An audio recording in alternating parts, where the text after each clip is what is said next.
Bismillahirrahmanirrahim. Assalamualaikum warahmatullahi wabarakatuh.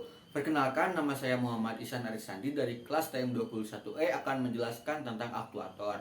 Aktuator adalah suatu peralatan mekanis ataupun elektrik yang mana fungsinya itu untuk menggerakkan dan mengontrol sebuah mekanisme atau sebuah sistem.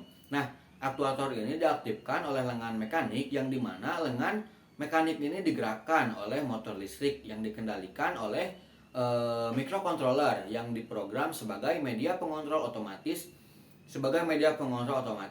Nah, dan aktuator ini dapat melakukan hal tertentu setelah mendapat perintah dari controller tersebut. Sebagai contohnya pada sebuah robot yang dibekali oleh sensor cahaya. Nah, ketika terdapat cahaya, maka sensor tersebut akan memberikan informasi pada controllernya. Nah, yang akan memberikan perintah pada aktuator untuk bergerak mendekati si sumber cahayanya tersebut.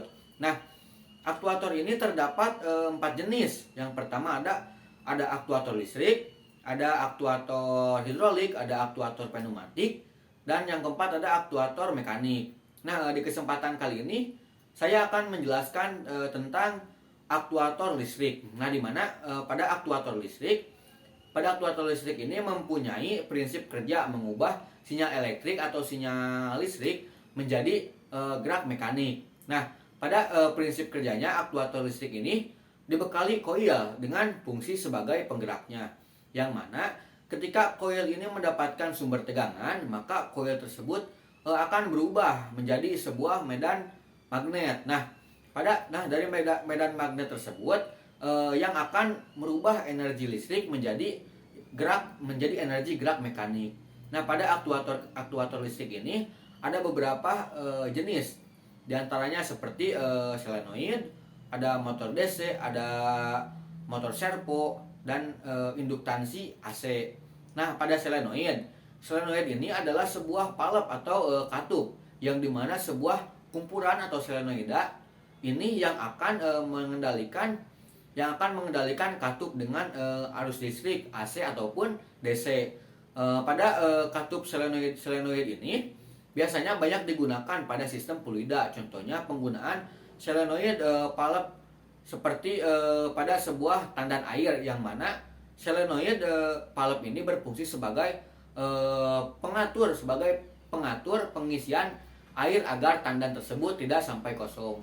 Nah, kemudian motor DC yang mana fungsinya itu sebagai pengubah tegangan listrik dengan arus searah menjadi energi mekanik. Nah, pada motor DC ini akan timbul tegangan GGL. Nah, ketika kumparan jangkar dalam medan magnet mengalami putaran. Nah, kemudian motor servo. Pada motor servo ini terdapat potensiometer yang digerakkan oleh motor.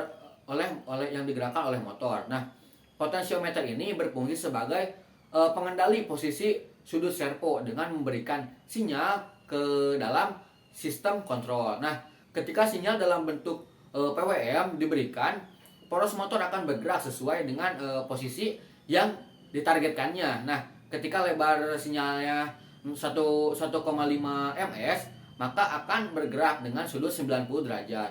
Nah, dan jika lebih dari 1,5 ms, maka akan bergerak dengan sudut 180 derajat searah dengan arah jarum jam. Yang terakhir yaitu motor induktansi AC, yaitu motor yang umum digunakan untuk banyak aplikasi dalam prinsip kerja, yang mana motor ini mengubah suatu aliran listrik AC menjadi energi mekanik.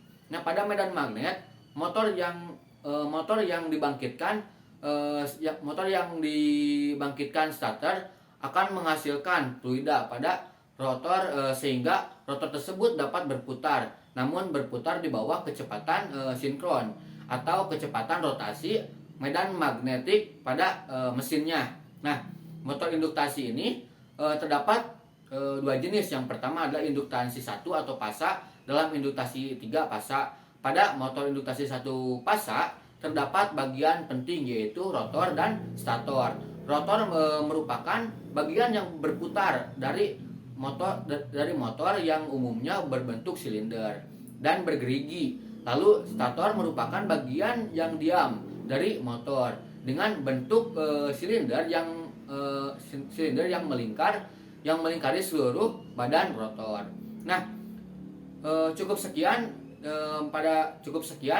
materi yang dapat saya sampaikan pada pertemuan sesi ke-9 tentang aktuator ini.